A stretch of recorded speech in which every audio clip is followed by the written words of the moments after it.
Hello dear student, आपका स्वागत है एपीजी की दुनिया पर। हम स्फेरिकल कॉन्वेक्स सरफेस पे बेस्ड एक बहुत प्यारा सा क्वेश्चन करने जा रहे हैं।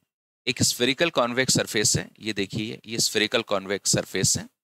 इसका रेडियस ऑफ कर्वेचर 2/9 मीटर दिया हुआ है। Separates two media of refractive index 4/3 and 3/2। ये जो सरफेस है दो मीडिया को सेपरेट कर रही है। तो मैं कुछ ऐसे कह सकता हूँ कि अगर ये प्रिंसिपल एक्सिस है और अगर इसका पोल है तो इधर की तरफ जो रेफ्रेक्टिव इंडेक्स है वो 4/3 है एंड इसका जो मटेरियल है इसका रेफ्रेक्टिव इंडेक्स 3/2 है। If an object is kept in the first medium at infinity, यहाँ पर मैं इन्फिनिटी पे एक ऑब्जेक्ट को रख देता हूँ तो उससे आने वाली रेस प्रिंसिपल एक्सिस के पैरेलल होगी। आपसे पूछा जा रहा है then the position of the image from the spherical surface. तो यहाँ से स्फेरिकल सरफेस से इमेज की डिस्टेंस कितनी होगी। तो यार ऐसा कोई भी क्वेश्चन करना हो तो सबसे पहले हमको फॉर्मूला पता होना चाहिए। स्फेरिकल सरफेस का फॉर्मूला होता है μ2/v minus μ1/u is equal to μ2 minus μ1/r।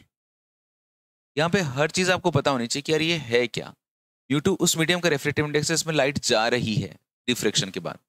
μ1 उस मीडियम का रेफ्रेक्टिव इंडेक्स है जहां से लाइट आ रही है। u is the distance of object, v is the distance of image from pole, r is the radius of curvature. ये हमेशा पोल से मेजर की जाती है। तो आइए सबसे पहले हम लोग लिखते हैं कि μ1 μ2 ये सब क्या है। μ1 है जहां से लाइट आ रही है, सो दिस इज μ1। μ2 है जहां पे लाइट जा रही है उस मीडियम का रेफ्रेक्टिव इंडेक्स। अगर मैं u की बात करता हूं तो क्योंकि मेरी रेज इन्फिनिटी से आ रही है तो माइनस इन्फिनिटी। v मेरे को कैलकुलेट करना है and radius of curvature. Radius of curvature हमेशा पोल से मेजर किया जाता है। पोल से रेज आ रही है लेफ्ट टू राइट, तो साइन कन्वेंशन कहता है कि अगर आप इंसिडेंट रेज की डायरेक्शन में जाते हैं कोई भी डिस्टेंस को मेजर करने के लिए तो वो डिस्टेंस पॉजिटिव मानी जाती है। डिस्टेंसेस पोल से मेजर करनी है, पोल से मेजर करने के लिए सेंटर की तरफ जाऊंगा तो लेफ्ट टू राइट जाऊंगा, मेरी रेस भी लेफ्ट टू राइट आ रही है।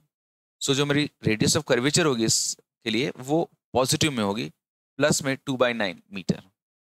Okay, now it's time for the calculation.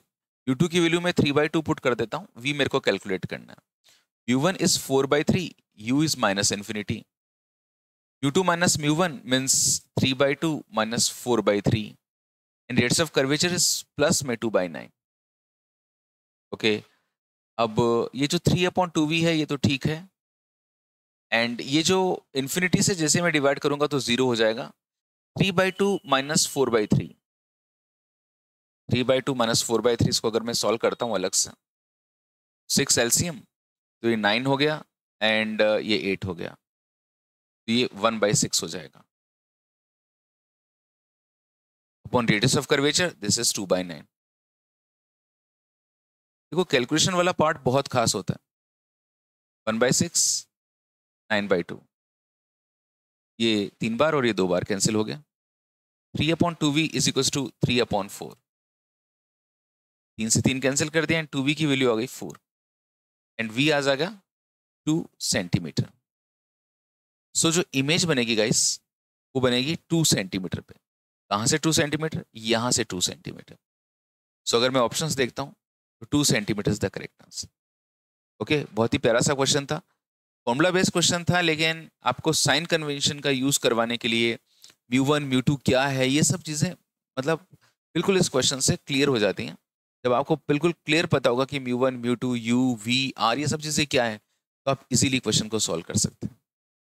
ऐसे और ढेर सारी ऑप्टिक्स के क्वेश्चंस को करने के लिए आप जुड़े रहिए एपीजी की दुनिया पर। इसको इमीडिएटली सब्सक्राइब कर लीजिए और इसकी प्लेलिस्ट को देखिए, आपको बहुत कुछ मिलने वाला है। Thank you so much, God bless you and love you all.